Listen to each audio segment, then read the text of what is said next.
ईश्वर का नाम सुखों की खान है।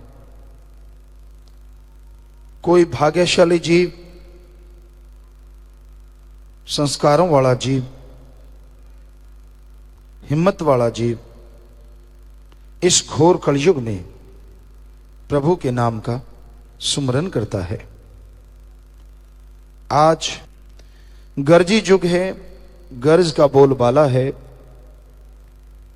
गर्ज के बिना कोई किसी से प्यार नहीं करता। अपने स्वार्थ सिद्धि के लिए, अपने गर्ज के लिए लोग किसी भी हद से गिर जाते हैं। परमपिता परमात्मा का नाम निस्वार्थ, बेगर्ज कोई भागों वाला ही लेता है। और बेगरज जो सुमरन करते हैं, प्रभु से प्रभु को मांगते हुए जो सुमरन करते हैं, मालिक एक ना एक दिन उन्हें अंदर बाहर से ऐसी खुशियां बख्शता है, ऐसी कृपा करता है जिसका वर्णन नहीं किया जा सकता। वो परमानंद की प्राप्ति होती है, वो नूरी स्वरूप के नजारे मिलते हैं जिसकी कल्पना नहीं की जा सकती। इंसान को मालिक वैसे ही अगर दर्श दीदार देते, एक इंसान की तरह, उसकी खुशी की भी कोई कमी नहीं होती, क्योंकि भगवान संत पीर फकीर के रूप में जो उस तक पहुंच चुका है दर्शन देते हैं। लेकिन कहीं उसी स्वरूप में नूरी स्वरूप प्रकट हो जाए, फिर तो भाई यहां वहां कोई कमी, कोई गम, दुख, दर्द, चिंता नहीं आता और इंसान खुशियों से माला माल हो जाता है। ऐसी खुशी, ऐसा नशा चढ़ा रहता है जिसका लिख बोल के वर्णन कोई नहीं कर सकता। तो अगर आप मालिक की उस परमानंद को पाना चाहते हैं, अगर परमपिता परमात्मा की उन तमाम खुशियों को हासिल करना चाहते हैं, तो यह जरूरी है कि आप प्रभु के नाम का सुमरन किया करें। राम नाम का सुमरन, प्रभु की गई भक्ति आपके अंदर शक्ति देगी, जो आप मालिक की राह पे दृढ़ता से, हिम्मत से चलते जाएंगे।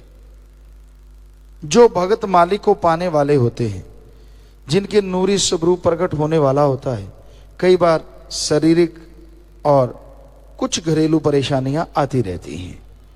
किसी किसी के साथ ऐसा होता है। इतिहास गवाह है, जिन पे मालिक की दया में रहमत मूसलाधार बरसी, दुनियावी कुछ ना कुछ परेशानियां, मुश्किलें, शारीरिक परेशानियां आती हैं, उसके बाद ही वो दरवाजा खुलता है जिसमें परमानंद ही परमानंद, अथाह खुशियां हैं, अथाह लज्जत है। लिखने सुनने से परे की बात है। पर जो इससे ही घबरा जाए, उसके लिए फिर वो खुशियां बंद हो जाती हैं। तो आप कभी ना कभी कोई परेशानी आती है, उसका घबराए ना। सुमरन के द्वारा, भक्ति इबादत के द्वारा हिम्मत से उन परेशानियों से पार हो जाएं। क्योंकि परेशानियों का आना काल की निशानी है। काल महाकाल नहीं चाहता कोई जीव आत्मा इस कलयुग में रहती हुई मालिक के परमानंद को पा सके।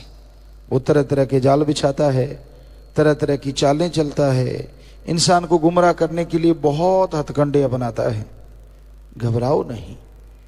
आप जिस अल्लाह वाहिगुरु राम दयाल की हाथ पकड़े हुए हैं, वो मालिक, वो दया का सागर कभी आपको गमगीन नहीं होने देगा, कभी दुख दर्द में डूबने नहीं देगा।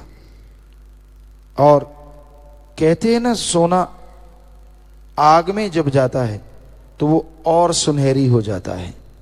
ऐसे जो मालिक से मोहब्बत करते हैं, कोई परेशानी आई, कोई मुश्किल आई, जब उससे गुजर जाते हैं, वो और सुनहरी हो जाते हैं और ज्यादा खुशियों के हकदार बनते चले जाते हैं। बस अपने हौसले को बुलंद रखो, सुमरन के द्वारा, भक्ति इबादत के द्वारा आगे बढ़ते जाओ। यकीनन एक दिन मालिक की कृपा दृष्टि के काबिल बनोगे। यकीनन एक दिन उसकी कृपा होगी होगी।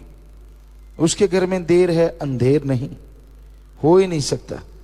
इसलिए वचनों पे रहना आपके हाथ में जरूरी है। वो मालिक ने आपके हाथ में दिया है कि आप वचनों पे रह सकते हैं।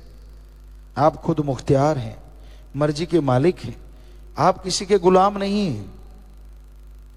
भगवान अल्लाह राम का जो गुलाम हो जाता है वो दोनों जहान का बादशाह हो जाता है, पर उसका गुलाम बनना बड़ा ही मुश्किल है।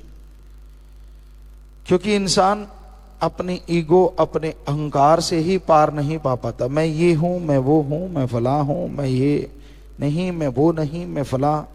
तो इसी मैं बकरे की तरह मैं करता करता करता करता जीवन गुजार जाता है। और वो जो परमानंद, जो मालिक का रहमो करम हासिल होना था, इस मैं के चक्कर में ही खत्म हो जाता है।